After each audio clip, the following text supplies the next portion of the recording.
नमस्कार, मैं हूं संतोष। सिटी न्यूज़ वैन की सांध्यकालीन समाचार सेवा में आपका स्वागत है। प्रस्तुत है आज की मुख्य खबरें। मध्य प्रदेश को आत्मनिर्भर बनाने वाला बजट हुआ पेश। कोरोना के चलते कोई नया कर नहीं, जबकि रीवा को मिली कैंसर मेडिकल कॉलेज की सौगात। 4 वर्षीय मासूम की मौत पर परिजनों का अस्पताल में हंगामा। चिकित्सकों पर लगाया लापरवाही का आरोप। सेना की भर्ती को लेकर युवा बेरोजगारों द्वारा कलेक्ट्रेट गेट पर हंगामा। अब खबरें विस्तार से। मध्य प्रदेश बजट 2021-22 में कोई नया कर नहीं। बजट का आकार 2,41,375 करोड़। मध्य प्रदेश के वित्त मंत्री श्री जगदीश देवड़ा के द्वारा वित्त वर्ष 2021-22 के लिए राज्य का बजट आज पेश किया गया। आइए जानते हैं इस बजट के विशेष बातें। मध्य प्रदेश का पहला ई बजट आज पेश किया गया। वित्त मंत्री ने टैबलेट के द्वारा वित्त वर्ष 2021-22 के लिए कुल 2,41,375 करोड़ रुपए का बजट पेश किया। बजट में कोई भी नया कर नहीं लगाया गया, साथ ही पुराने करों में भी कोई बढ़ोतरी नहीं की गई। बजट में राजकोषीय घाटा 50,938 करोड़ का अनुमानित है। वित्त मंत्री ने कहा कि 2022 में मध्य प्रदेश यूथ गेम्स की अगवानी करेगा। इंदौर, भोपाल और रीवा मेडिकल कॉलेज में कैंसर यूनिट बनेगी। 3,250 मेडिकल की सीटें दी जाएंगी। मध्य प्रदेश में 23 मेडिकल कॉलेज होंगे। मध्य प्रदेश में 7 नए मेडिकल कॉलेज की घोषणा पर महेश्वर से कांग्रेस विधायक और पूर्व मंत्री विजय लक्ष्मी साधु ने आपत्ति जताते हुए कहा कि 6 नाम लिए सिर्फ महेश्वर को छोड़ दिया। मध्य प्रदेश में 75,000 हेक्टेयर बंजर जमीन को खेती योग्य बनाएंगे। 44 लाख किसानों को 8,000 करोड़ का फसल बीमा दिलाया गया। सरकार मार्कफेड और नगरीय आपूर्ति निगम को 2,000 करोड़ रुपए की मदद देगी। एक जिला एक उत्पाद कार्यक्रम के तहत कोल्ड स्टोरेज बनाए जाएंगे और 1,000 गौशालाएं भी बनाई जाएंगी। हर घर में पेयजल पहुंचाया जाएगा। वित्त मंत्री ने कहा कि प्रदेश को 19,353 करोड़ की अतिरिक्त वित्तीय सहायता केंद्र सरकार ने दी है। 4 क्षेत्रों में नए मिशन प्रारंभ किए जाएंगे। अधोसंरचना में रोजगार के नए अवसर विकसित होंगे। शिक्षा व स्वास्थ्य में अतिरिक्त प्रावधान किए गए हैं। 2,441 करोड़ रुपए की नई सड़कें बनेगी। जल संसाधन में 6,436 करोड़ रुपए का प्रावधान किया गया है। वित्त मंत्री जगदीश देवड़ा ने कहा कि जल जीवन मिशन से हर घर में पेयजल पहुंचाया जाएगा। 5,000 करोड़ रुपए की ग्रामीण और 6,436 करोड़ रुपए की शहरी परियोजना स्वीकृत की गई है। शहरी जल जीवन मिशन का गठन किया जाएगा। साथ ही 5,962 करोड़ रुपए पेयजल पर खर्च किए जाएंगे। 21,361 मेगावाट बिजली मध्य प्रदेश में उपलब्ध है। ओंकारेश्वर में 600 मेगावाट का सोलर प्लांट लगाया जाएगा। सीएम राइज योजना के तहत 9,200 स्कूलों को उत्कृष्ट बनाया जाएगा। 1,500 करोड़ रुपए का प्रावधान किया गया है। वहीं 4,000 आरक्षकों की होगी भर्ती। 25,000 आवास का निर्माण भी कराया जाएगा। वित्त मंत्री जगदीश देवड़ा ने अपने बजट भाषण में कहा कि प्रदेश में महिलाओं को भय मुक्त माहौल देना हमारी जिम्मेवारी है। सम्मान अभियान प्रारंभ किया गया है, जिसके तहत लापता बच्चों को वापस लाने के लिए मुस्कान अभियान भी चलाया जा रहा है। मध्य प्रदेश में 8,800 करोड़ रुपए की जमीन भूमाफिया से मुक्त कराई गई है। 4,000 से अधिक आरक्षकों की भर्ती की जाएगी। पुलिस कर्मियों को आवास के लिए 25,000 आवासों का निर्माण कराया जा रहा है। पुनरीक्षित अनुमान के अनुसार कुल राजस्व प्राप्तियां 1,37,169 करोड़ रुपए हैं। वित्तीय संसाधनों की कमी को देखते हुए भारत सरकार की ओर से अतिरिक्त कर्ज लेने की सीमा मंजूर की गई है। माननीय मुख्यमंत्री शिवराज सिंह ने क्या कहा, आइए सुनते हैं। मैं मध्य प्रदेश के वित्त मंत्री जगदीश देवड़ा जी को बधाई देता हूं। विपरीत परिस्थितियों में सर्वजन हिताय सर्वजन सुखाय बजट है ये। हमारे प्रधानमंत्री जी ने मंत्र दिया था आत्मनिर्भर भारत, और हमने फैसला किया आत्मनिर्भर भारत के लिए आत्मनिर्भर मध्य प्रदेश। और ये आत्मनिर्भर मध्य प्रदेश केवल मंत्री और अफसरों ने नहीं, हमने वेबिनार किए, विशेषज्ञों को आमंत्रित किया था, हमने जनता से सुझाव मांगे थे। तो अलग अलग क्षेत्रों के विशेषज्ञ, आम जनता, समाज के हर वर्ग के लोग, सबके साथ चर्चा और विचार विमर्श करके हमने आत्मनिर्भर भारत का के लिए आत्मनिर्भर मध्य प्रदेश का एक रोड मैप बनाया था। ये बजट आत्मनिर्भर मध्य प्रदेश बनाने का बजट है। वहीं जब इस बजट के संबंध में रीवा के व्यापारियों से चर्चा की गई तो उन्होंने बजट को बेकार बताते हुए कहा कि सरकार अब व्यापारियों को दुधारू गाय समझती है, जब चाहती है निचोड़ लेती है। देखने को मिली है बजट में व्यापारियों के नाम जिस तरह से कुछ नया बजट नहीं है। ऐसा लग रहा था केंद्र का दोहराया हुआ बजट है, जैसे केंद्र ने व्यापारियों को निराश किया, आज राज्य शासन ने भी व्यापारियों को निराश ही किया। न व्यापारियों के लिए कोई योजना चालू की गई। छोटे छोटे व्यापारी जैसे लॉकडाउन के बाद मार्केट बिल्कुल ख़त्म हो गया, बर्बाद, मतलब ज़मीन में आ गया, उनके लिए कोई योजना नहीं चालू की। सबके लिए किया, मजदूर, किसान, सबके लिए हरदम कोई ना कोई चीज़ें लाई जाती हैं, पर व्यापारी के लिए किसी बजट में प्रावधान कोई नहीं है। ऐसा लगता है कि व्यापारी देने के लिए बने, लेने के बिल्कुल नहीं है। व्यापारी को दूध देने वाली गाय समझा गया है, जो आता है वो निचोड़ के चला जाता है। उसको न चारा देने से मतलब न कुछ, मतलब व्यापारी को हरदम निचोड़ा ही गया है, चाहे राज्य शासन हो या केंद्र शासन हो, हरदम व्यापारी को निचोड़ा गया है। छोटे छोटे व्यापारी अब लॉकडाउन की वजह से इतना मर चुके हैं, वो उभर नहीं पाएंगे। महंगाई अलग से, महंगाई, पेट्रोल तो आसमान छू रहा है, गैस सिलेंडर बढ़ गए हैं, तो व्यापारियों को भी गृहिणी है, घर है, उनके भी पीड़ा होती है कि ये चीज़ें महंगाई बढ़ रही है। भाई ग्राहक को तो हम संतुष्ट कर नहीं पा रहे, घर को भी संतुष्ट नहीं कर पा रहे हैं इस बजट की वजह से। निराश है, बजट से बिल्कुल निराश है। फिर वही कांग्रेस ने भी इस बजट को हवाई एवं जन विरोधी करार देते हुए कहा कि पेट्रोल, डीजल, गैस के दाम आए दिन बढ़ रहे हैं, जिससे आम जनता एवं किसानों की हालत खराब होती जा रही है। जुमलों की सरकार है, जुमलों का बजट है। पूरे देश के अंदर और प्रदेश के अंदर किसान सड़कों पे जीएसटी के मार को लेके पूरा देश का व्यापारी और प्रदेश का व्यापारी ने मध्य प्रदेश बंद 26 तारीख को किया। आज का बजट, महंगाई की जब बात आएगी तो उस बजट में महंगाई कहाँ दिख रही है? आप मुझे बताइए। क्या पेट्रोल और डीजल में वैट कम किया? नहीं किया। क्या चाय पत्ती और चीनी के रेट में कुछ कमी आई? नहीं आई।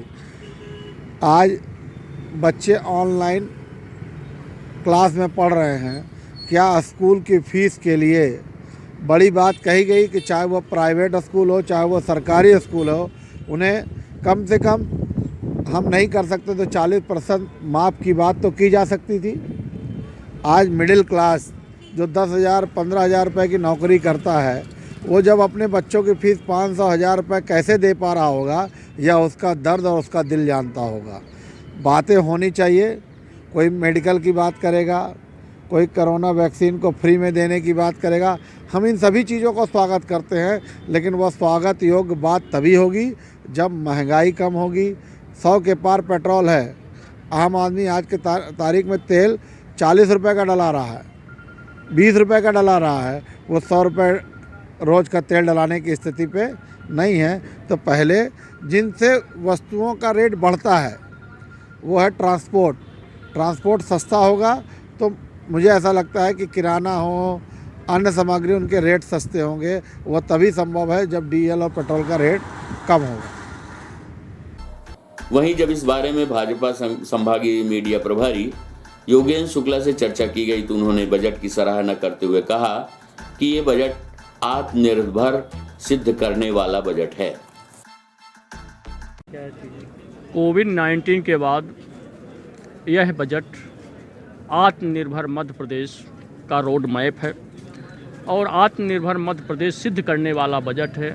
इस बजट में सर्वसमावेशी और सर्व कल्याण की भावना निहित है।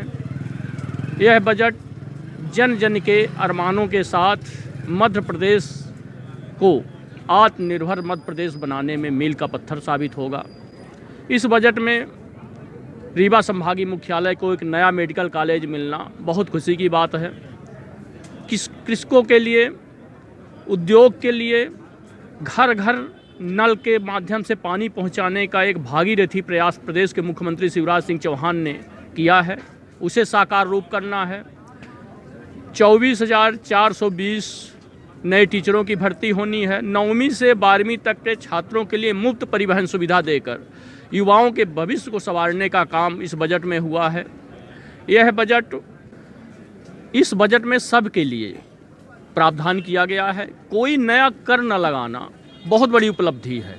ऐसे समय में जब विश्व की इकोनॉमी बैठ चुकी है, मध्य प्रदेश में कोई नया कर नहीं लगाया गया है। सिर्फ कमलनाथ ने जो पेट्रोल में कर लगाया था, कमलनाथ की सरकार ने, वही कर चल रहा है। बाकी कोई कर मध्य प्रदेश की सरकार ने नहीं लगाया है। बहुत बड़ी उपलब्धि है। और व्यापारी समाज के लिए तो जब कृषि क्षेत्र उठेगी तो अपने आप उद्योग, व्यापार ये सब उठेंगे। और एक बड़ी बात उद्योग के लिए की गई है, 30 दिनों के अंदर समस्त उद्योग लगाने की जो औपचारिकताएं हैं, नोसी हैं, वो प्राप्त कर दी के और 1 महीने के अंदर दे दी जाएंगी। ये बहुत बड़ी बात है। पेट्रोल डीजल के दाम, गैस के दाम सब महंगे।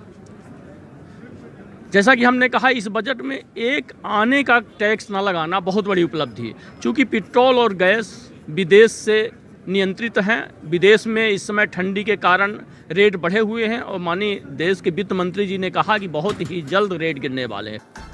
रीवा के संजय गांधी अस्पताल में एक बार फिर लगा डॉक्टरों पर लापरवाही बरतने का आरोप। विंध्य के सबसे बड़े संजय गांधी अस्पताल में दूर दूर से मरीज इलाज के लिए आते हैं, लेकिन उन्हें बेहतर इलाज की सुविधा नहीं मिल पाती। हम आपको बता दें कि प्रायः यह देखा गया है कि संजय गांधी अस्पताल जूनियर डॉक्टरों के भरोसे चल रहा है। सीनियर डॉक्टर केवल खाना पूर्ति कर यहाँ से चले जाते हैं, जिसका नतीजा है कि आए दिन यहाँ डॉक्टरों पर लापरवाही के आरोप लगते रहते हैं। इसी बात को लेकर आए दिन अस्पताल में परिजनों द्वारा हंगामा भी किया जाता है। मंगलवार को एक बार फिर 4 वर्षीय मासूम की मौत के बाद परिजनों ने डॉक्टरों पर लापरवाही का आरोप लगाया है। इस संबंध में हम आपको बता दें कि सीधी जिले के हनुमानगढ़ निवासी रवि साकेत ने अपने 4 वर्षीय भतीजे को 24 फरवरी को रीवा के संजय गांधी अस्पताल में भर्ती कराया था, जिसे चक्कर आते थे। कई दिनों से भर्ती चल रहे मासूम की बीती रात अचानक तबीयत खराब हो गई, जिसके बाद वो कई बार नर्स एवं डॉक्टरों के पास गया, लेकिन उसकी किसी ने नहीं सुनी। डॉक्टर वार्ड में सोते रहे, लेकिन मरीज को देखने की जहमत नहीं उठाई, जिस पर डॉक्टर का सोते हुए वीडियो भी परिजनों द्वारा बनाया गया है। सुबह जब सीनियर डॉक्टरों ने बच्चे को देखा तो उसे मृत घोषित कर दिया, जिसके बाद परिजनों ने हंगामा किया। डॉक्टरों को भगवान का दर्जा दिया जाता है, लेकिन जिस तरह की लापरवाही सामने आई है, इससे सवाल उठना तो लाजमी ही है कि अगर डॉक्टर इलाज नहीं करेंगे तो कौन करेगा। प्रस्तुत है परिजनों सहित अधीक्षक से जानकारी के अंश।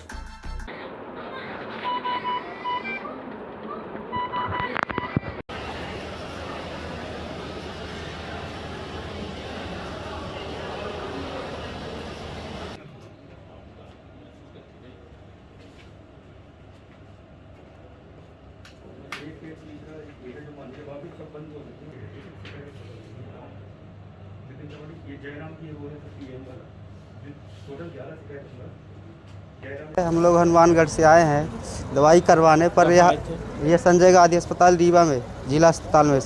तो यहाँ नर्स से बोलते थे दवाई करिए, नर्स तो बोलते थे अभी सिस्टर आएगी करेगी, सिस्टर बोलती थी नर्स आएगी करेगी। और इन लोग सो रहे थे तो हम वीडियो बना लिए हैं और दे देंगे न्यूज वालों को। बच्चे की भी हाँ, डेथ हो गई है। हाँ, बच्चे की भी डेथ हो गई है, ले जा रहे हैं घर उनको। यही था बच्चे को कब भर्ती कराया था आप लोगों ने? तकलीफ हम लोग 24 तारीख को हम लोग करवाए थे भर्ती, तो यही था। बच्चे को क्या हुआ था? बच्चे को झटका आ रहा था। क्या मानते हैं डॉक्टर की लापरवाही से मौत हुई है? तब लापरवाही नहीं, सो रहे थे, उनसे बोलते थे दवाई करिए तो उन लोग बोलते तभी सिस्टर आएगी तो करेगी, नर्स आएगी तो करेगी। सो रहे थे। बड़े डॉक्टर जो कोई थे दवाई नहीं किया? दवाई नहीं किए। फिर सवेरे जब डॉक्टर साहब आए तब सवेरे दवाई हुई, फिर उतनी समय बोल दिए कि ऐसे ऐसे दवा है, उनको पंपिंग किए और फिर बोल दिए ख़त्म हो गया ले जाओ। कब हुई है बच्चे की मौत? आज ही हुई है। कितने साल का? 4 साल का है बच्चा। सर अभी एक बच्चे की मौत हुई है सुबह से, उसका आरोप है कि रात में डॉक्टर के पास जाते रहे, बच्चे की तबीयत खराब, लेकिन कोई भी डॉक्टर नहीं आया, सब सोते थे और वो वीडियो भी बनाया सर। नहीं, आपके द्वारा वीडियो दिखाया गया है, ये पीकू वार्ड का है, पीडियाट्रिक इंटेंसिव केयर यूनिट का है, ऐसा वीडियो से समझ में आ रहा है। तो मेरी जानकारी में आया है, मैं अभी विभागाध्यक्ष जो हैं शिशु रोग विभाग के, उनसे इसके संबंध में जानकारी लूँगा और अगर इस संबंध में अगर जो उनका आरोप है उसमें कोई सत्यता पाई जाएगी कि डॉक्टरों के द्वारा उनको नहीं देखा गया, रात में प्रॉपर अटेंड नहीं हुआ, उसका इलाज नहीं हुआ, तो उसमें निश्चित तौर पे कार्रवाई की जाएगी। अक्सर सब लापरवाही का आरोप लगता रहता है। जी हाँ, कई बार इस तरह की शिकायतें आती हैं, पर पूर्व में भी आई थी, उस पर जाँच भी कराई गई थी। कई बार ये गलतफहमी भी हो जाती है कि डॉक्टरों के प्रयास करने के बावजूद भी कई बार उसमें जो परिणाम नहीं प्राप्त होते हैं। परंतु इस प्रकरण में मैं देख रहा हूँ, मैं चर्चा करूँगा विभागाध्यक्ष महोदय से, ज़रूरत पड़ी तो इसमें जांच करा के और इस पर कार्रवाई की जाएगी। अमैया थाना क्षेत्रांतर्गत सुभाष चौक पर वाहन चेकिंग के दौरान 2 मोटरसाइकिल सवारों द्वारा टोचन कर ले जा रही गाड़ी को पुलिस ने रुकने का इशारा किया, जिस पर बाइक सवार भागने लगे और उनकी गाड़ी अनियंत्रित होकर गिर गई और उन्हें चोट पहुंची, जिन्हें पुलिस ने अपनी गाड़ी से अस्पताल पहुंचाया। इस संबंध में पीड़ित पक्ष द्वारा बताया गया कि पेट्रोल खत्म हो जाने के कारण गाड़ी टोचन कर जा रहे थे, जिसे रोकने में थोड़ी देर होने पर थाना प्रभारी अमैया एवं 2 अन्य पुलिसकर्मियों के द्वारा उसके साथ मारपीट की गई और लात मारकर गाड़ी को गिरा दिया गया। इस संबंध में बड़े भाई ने पुलिस पर आरोप लगाया है कि उसके द्वारा पूछने पर उसकी भी बेदम पिटाई की गई। इस संबंध में नगर पुलिस अधीक्षक प्रतिभा शर्मा ने बताया कि बुलेट और पल्सर मोटर बाइक को टोचन कर 2 युवक शोर मचाते हुए चले जा रहे थे, जिन्हें रोकने पर वो भागने लगे और अनियंत्रित होकर गिर पड़े, जिस पर बड़े भाई द्वारा थाने में पहुंचकर हंगामा किया गया। साथ ही पीड़ित थाना पहुंचने पर अचेत होकर गिर पड़ा, जिसे अस्पताल में भर्ती कराया गया। अस्पताल में तनाव की स्थिति निर्मित देख शहर के कई थानों के बल को अस्पताल में तैनात किया गया। वहीं पुलिस ने सभी आरोपों को बेबुनियाद बताते हुए पीड़ित के भाई द्वारा पुलिस से बदतमीजी करने का आरोप लगाया है। प्रस्तुत है पीड़ित एवं नगर पुलिस अधीक्षक प्रतिभा शर्मा से प्राप्त जानकारी के अंश। पीछे ले जाके भी मारा उन्होंने। अच्छा, कहाँ पर मारे हैं आपको? सुभाष चौक में। ये काम क्या करते हैं? मैं MBA HRD का स्टूडेंट हूँ, APS। क्या नाम है आपका? विवेक शुक्ला। आप कहाँ जा रहे थे? मैं सौंदर्य होटल से घर आ रहा था। आपकी गाड़ी भी खराब हुई थी, क्या हो गया? मेरी गाड़ी स्टार्ट नहीं हो रही थी, इसलिए हम लोग टोचन में लेके सभी दोस्त के साथ चले आ रहे थे। भाई, पता चला आपके भाई के साथ भी मारपीट हुई? हाँ, भाई ने रोका कि मैंने बोला कि मेरा हाथ नहीं काम कर रहा, तो वो उतार रहा था, तो पुलिस वाले उसे मार रहे थे, तो भैया ने बोला कि ये काहे की गुंडागर्दी चल रही है आप लोगों की, काहे ऐसे किसी को मार सकते, तो उसे अंदर ले जाके थाने में बहुत मारा है, सर में पटक दिया है उसका। बहुत मारे हैं। उसके बाद मैं डायरेक्ट थाना पहुंचा। थाने में उसके हाथ से ब्लड बहुत निकल रहा था, तो मैंने पूछा कि चिल्ला, वहाँ पर ब्लड उसका देखा, तो मैंने तेज़ आवाज़ में पूछ दिया कि क्यों मारे हैं और तेज़ कि ये गुंडागर्दी क्यों आप लोग कर रहे हैं, बस उससे। तो अंदर ले जाके मेरे को कम से कम 20-25 झापड़ मारा, दीवार पटक दिया, सर में दीवार पटक दिया और बैठा दिया नीचे, वहीं पर फेंक दिया हमको कि बैठ यहीं पे, और खूब माँ बहन की गाली दिया। कौन मारे, कहाँ का? 2 पुलिस वाले, एक सिविल ड्रेस में था, सिविल ड्रेस में एक भैया थे और एक साइड पुलिस उसमें यूनिफॉर्म में थे, 2 लोगों ने मारा। क्या नॉर्मल, मतलब ऊंची पोस्ट में नहीं थे, लगा ऐसा लगा। किस थाने ले गए थे? अमैया। कौन और कौन था वहाँ पर? और सभी अंदर बहुत सारे पुलिस वाले थे, कोई कुछ नहीं बोल रहा था, मेरे को घसीट के मार रहे थे, कोई कुछ, सब अंदर बैठे हुए थे। थाने के अंदर टीआई थे? थाने के अंदर टीआई वो नहीं थे, टीआई जो हैं वो नहीं थे। शिवा अग्रवाल मारने वाले जब पुलिस मार रही थी कि तो शिवा अग्रवाल टीआई थाने में थे या नहीं? शिवा अग्रवाल टीआई थाने में नहीं थे। और आप जब पहुंचे हैं तो क्या हो रहा था वहाँ पे? मैं पहले पहुंच गया, भाई को जैसे मैं अंदर जा रहा था तो देखा कि भाई को पीछे से गाड़ी में आपके भाई को किस बात को लेकर ले गए थे? तो भाई को लेके मुझे नहीं पता कहाँ से ले गए थे? सिरमौर चौराहे में उसकी गाड़ी। वो अकेले थे? हाँ, मुझे ये सब कुछ नहीं पता कि कैसे थे, क्या था, घटना हुई है, मुझे ये नहीं पता क्या कर रहे थे। एक्चुअली उसको वहाँ से वीडियो अगर आज वही वीडियो का इंतजार कर। मैं कल रात विवाद की स्थिति निर्मित हुई थी सिरमौर चौराहे में, क्या पूरा मामला है, क्या चीज़ें सामने आई हैं? जैसा कि डेली पुलिस का एक रूटीन होता है, उसी रूटीन पर थाना प्रभारी भैया पैदल भ्रमण पर निकले थे। 2 बाइक वाले बहुत तेज़ स्पीड में थे और पुलिस के साथ बदतमीजी भी की, रोकने का प्रयास किया गया क्योंकि उनकी ओवर स्पीड थी। इस दौरान अपनी स्पीड के कारण वो रोड पर गिर गए। पुलिस ने सहानुभूतिपूर्वक उनको हॉस्पिटल भिजवाया, जो भी छिल गए थे थोड़ा बहुत उसका ट्रीटमेंट करवाया, उसके बाद उनसे बातचीत की। मैम, फरियादी पीड़ित द्वारा कुछ आरोप लगाए गए हैं पुलिस के ऊपर कि थाने में ले जा करके मारपीट की गई। ये बहुत ही बेबुनियाद है। मैंने बात की थी थाना प्रभारी से और सर से भी बात की थी। इसमें उनको एक तो हॉस्पिटल भिजवाया गया, उन लोगों ने अनावश्यक दबाव बनाया हॉस्पिटल में डॉक्टरों के ऊपर, उनको अनावश्यक 4 बजे तक हॉस्पिटल में रखा गया। खुद को उनके भाई ने आकर थाने में आके बदतमीजी की। आप एक मिनट ये बताइए कि पुलिस वालों को बेसिक काम क्या रहता है? लोगों में सुधार हो, शांतिपूर्वक माहौल रहे पूरे शहर में, इसीलिए पैदल गश्त किया जाता है। जैसे कि चेन स्नैचिंग बढ़ रही है या फिर लड़कियों के साथ छेड़छाड़ का मामला है। मैं इतने सारे स्कूल कॉलेज में जाती हूँ, काफ़ी सारी लड़कियाँ मुझसे शिकायत करती हैं कि मैम बाइक वाले बहुत तेज़ स्पीड में आते हैं, बदतमीजी करके निकल जाते हैं। तो आप एक मिनट ये बताइए कि अगर ऐसे लोगों पे अंकुश नहीं लगेगा तो काम कैसे चलेगा? तो मैं पूरे तरीके से थाना प्रभारी के साथ हूँ।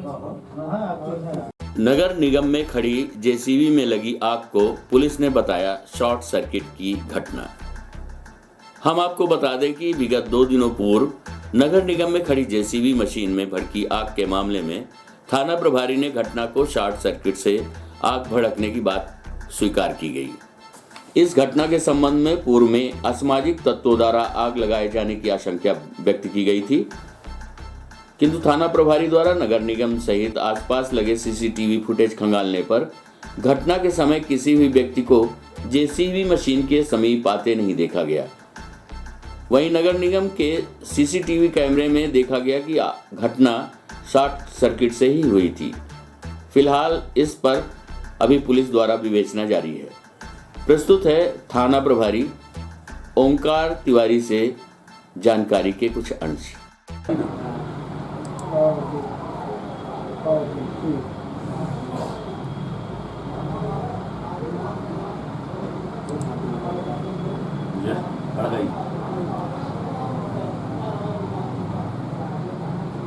अब देखना लास्ट में जब घुस जाएगी तब नगर निगम वालों की मुंडी दिखेगी। हैंडल डालने देखा है, उसने फायर ब्रिगेड बोला फिर जाके इनको जगाया है। फायर ब्रिगेड आने के बाद तब ये अपनी मुंडी करिया लगे दिखा नहीं जाते लास्ट में। ये बात छोटी पकड़ गई पेट्रोल पे।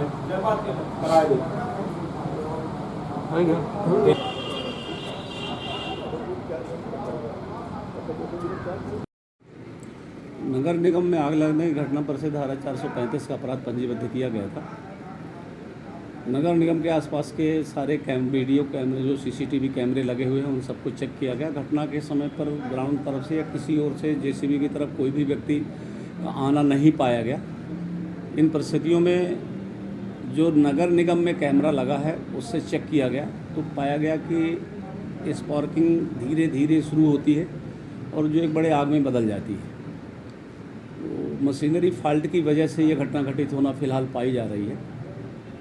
प्रकरण अभी विवेचना में। जेडारो जबलपुर द्वारा सेना में भर्ती न किए जाने पर बेरोजगार उतरे सड़क पर, कलेक्टर को सौंपा ज्ञापन। जेडारो द्वारा विगत 14 महीने से लंबित आर्मी की भर्ती न किए जाने से बेरोजगार युवाओं ने सैकड़ों की संख्या में पहुंचकर कलेक्टर रीवा को ज्ञापन सौंपा। इस संबंध में हम आपको बता दें कि युवाओं का कहना है कि 14 माह पहले भारतीय सेना के द्वारा भर्ती हेतु नोटिफिकेशन जारी किया गया था, लेकिन ZRO जबलपुर द्वारा कोई भर्ती आज तक नहीं की गई।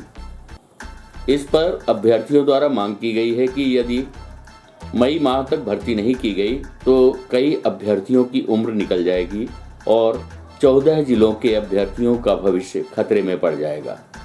बेरोजगारों द्वारा इस संबंध में कलेक्ट्रेट रीवा के गेट पर काफी देर तक हंगामा किया जाता रहा, जिस पर तहसीलदार यतीश शुक्ला एवं फरहीन खान SDM ने 2-3 युवाओं को कलेक्टर से मिलवाने भेजा, जिस पर हंगामा शांत हुआ तथा कलेक्टर महोदय द्वारा ज्ञापन पत्र को संबंधी जनों तक भेजने की बात कही गई। इसके बाद युवाओं द्वारा कहा गया कि यदि उनकी मांगों को शीघ्र पूरा नहीं किया गया तो वे आत्मघाती कदम उठाने को बाध्य होंगे। प्रस्तुत है प्रदर्शन की झलकी सहित बेरोजगार युवकों एवं तहसीलदार श्री यतीश शुक्ला से प्राप्त जानकारी के कुछ अंश।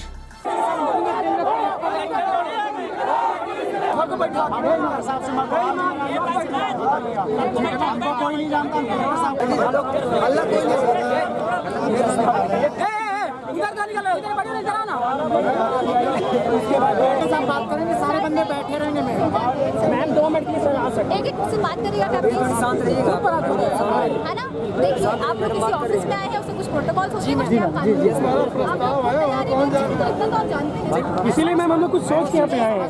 देखिए सबसे डिसिप्लिन आप ही वाले लोग होते हैं जो तैयारी कर रहे हो, उतना डिसिप्लिन आप तो दिखाइए। मैंने डिसिप्लिन दिखा रहा हूँ मैं, एक भी कैंडिडेट नहीं उठेगा यहाँ से। सर आएंगे 2 ही बंदे बात करेंगे। आप उनको साइड में उठाइए, सब साइड में बैठ जाएंगे। एक आवाज दूंगा सारे बंदे बैठ जाएंगे।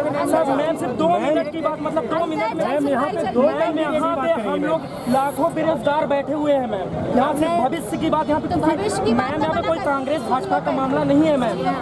मैं इसी बात करने के लिए 2 मिनट का टाइम नहीं है 12 बजे। सर भी कभी युवा होंगे मैम, एक भी बंदा बात नहीं करेगा और 2 लोग कलेक्टर साहब से बात करेंगे कि बेरोजगारी से सोचते हो मैडम। अगर वहाँ जाना होता 2 आदमी। अभी तक मतलब 1.5 साल हो गए हैं, अभी तक आर्मी की रैली भर्ती नहीं आई जबलपुर BRO की, जिसमें 14 ज़िले आते हैं। और अगर लगातार ऐसे भर्ती नहीं आएगी तो 18 से 21 लेते हैं मतलब आर्मी में, तो बच्चे यहाँ के ओवर एज हो रहे हैं। तो हमारी मतलब 2 शर्तें हैं कि एक तो आर्मी की जो जबलपुर की रैली भर्ती है इसको जल्द से जल्द निकाला जाए। जैसे अभी महू BRO का नोटिफिकेशन आ गया है तो एज क्राइटेरिया जो है, जैसे GD का जो एज क्राइटेरिया है 18 से 21 है, तो उसको 18 से 23 साल हो, और जो ट्रेडमैन की भर्ती है वो 18 से 25 साल हो। तो हम लोग कलेक्टर साहब को ज्ञापन देने आए थे कि ये जो हमारी बात है रक्षा मंत्रालय में जाए, chief of the defence staff के पास जाए कि जो अब हर 6 महीने में भर्ती आए, रैली भर्ती, क्योंकि बच्चे जो रहते हैं हमेशा रिलेशन भर्ती आती है। तो जो युवा हैं जिनके अंदर जोश है आर्मी में जाने के लिए, वो ओवर एज हो जा रहे हैं। 18 से 21 2 साल भर्ती नहीं आती, जिनकी 18 से चालू होती है, 21 जल्दी ख़त्म हो जाती है, एक भी भर्ती देखने को नहीं पाते हैं।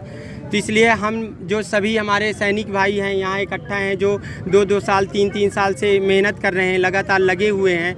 भर्ती ना आने के कारण ये लोग ओवर एज हो रहे हैं, डीमोरल हो रहा है, और फिर इसमें बहुत लोग आत्महत्या भी कर रहे हैं, क्योंकि आर्मी का जुनून है, देश में सेवा करने के लिए जुनून बना है। लेकिन जब सेना भर्ती ही नहीं निकालेगी, रैली भर्ती आएगी ही नहीं, तो ये लड़के ओवर एज हो जाएंगे। इसलिए हम लोग यहाँ पर आए हैं ज्ञापन, शांतिपूर्वक ज्ञापन देने। हमारी बात मतलब chief of the army staff, रक्षा मंत्रालय, राजनाथ सिंह रक्षा मंत्री हैं, उनके पास जाए कि जो जबलपुर BRO की भर्ती है वो लगातार मतलब हर 6 महीने में रैली भर्ती आए, क्योंकि रिलेशन भर्ती तो हर महीने आती रहती है। और जो एज क्राइटेरिया है तो GD की जो उम्र है उसको 18 से 23 किया जाए, और ट्रेडमैन की 23 है तो उसको 25 किया जाए। ZRO जबलपुर सेना भर्ती के संबंध में यहाँ पे कुछ युवाओं के द्वारा ज्ञापन कलेक्टर सर को सौंपा गया है, जिसमें इनको कहना है कि ZRO जबलपुर जो है जिसमें सेना भर्ती होती है उसमें लगभग 14 ज़िले आते हैं, और उन 14 ज़िलों में भर्ती नहीं हो पा रही है किन्हीं कारणों। अन्य जोन में वैकेंसीज़ आई हैं, परंतु ZRO जबलपुर में वैकेंसी नहीं आई है। उसी के संबंध में कलेक्टर सर को इन्होंने ज्ञापन प्रस्तुत किया है। युवा यहाँ पर एकत्रित हुए हैं, उनमें से 2 प्रतिनिधि यहाँ से निकल करके अभी कलेक्टर सर से मिलने गए हैं। अंदर चूँकि पूर्व में ही जन सुनवाई चल रही है और काफ़ी आवेदक अंदर है, इसलिए यहाँ के डेलीगेशन से 2 व्यक्तियों को लेकर कलेक्टर सर से मिलवा दिया गया। विवाद की स्थिति भी निर्मित हुई। अब ये छात्र मान नहीं रहे हैं, युवा जो लोग आए हैं और अनावश्यक यहाँ पर वाद विवाद कर रहे हैं। कलेक्ट्रेट का गेट भी बंद कर दिया था काफ़ी समय के लिए, जिससे कि जो भी हमारे यहाँ जो आवेदनकार हैं, जो भी अपने काम के लिए आ रहे हैं, वकील हैं और जो पेशी करने आते हैं, डेली हमारे यहाँ आवेदक होते हैं, काफ़ी परेशानी हुई। वो समझाइश दी गई, मान लीजिए आने पर अंततः 2-3 लोग गए यहाँ पर कलेक्टर साहब से मिलने के लिए। न्यू रीवा फ्यूल्स में पेट्रोल पंप का हुआ उद्घाटन। हम आपको बता दें कि आज कांग्रेस नेत्री श्रीमती सरोजनी मिश्रा के निपनिया चौराहे के पास पेट्रोल पंप का उद्घाटन एचपीसीएल के senior manager Shri FC Sahu Jabalpur संभाग के हाथों फीता काटकर किया गया। इस पेट्रोल पंप का लाभ निपनिया, रौसर, पुष्पराज नगर तथा व्हाइट टाइगर सफारी आने जाने वाले लोगों को मिलेगा। इस अवसर पर सरोजनी मिश्रा एवं उनके पुत्र प्रवीण मिश्रा और नीतू मिश्रा सहित गणमान्य नागरिक उपस्थित रहे। प्रस्तुत है सरोजनी मिश्रा से जानकारी के कुछ अंश।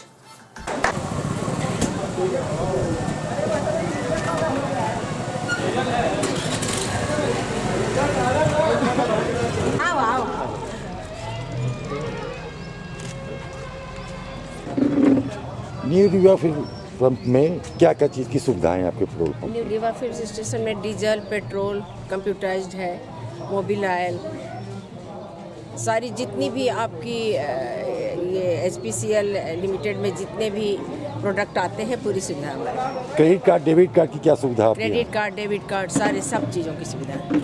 सब चीज़ों की सुविधा पूरा कंप्यूटराइज्ड है ये पेट्रोल। कितने बजे तक आप लोग सर्विस देती हैं? सर्विस सुबह खुल जाता है, वैसे पंप तो 7 बजे से ही खुल जाता है।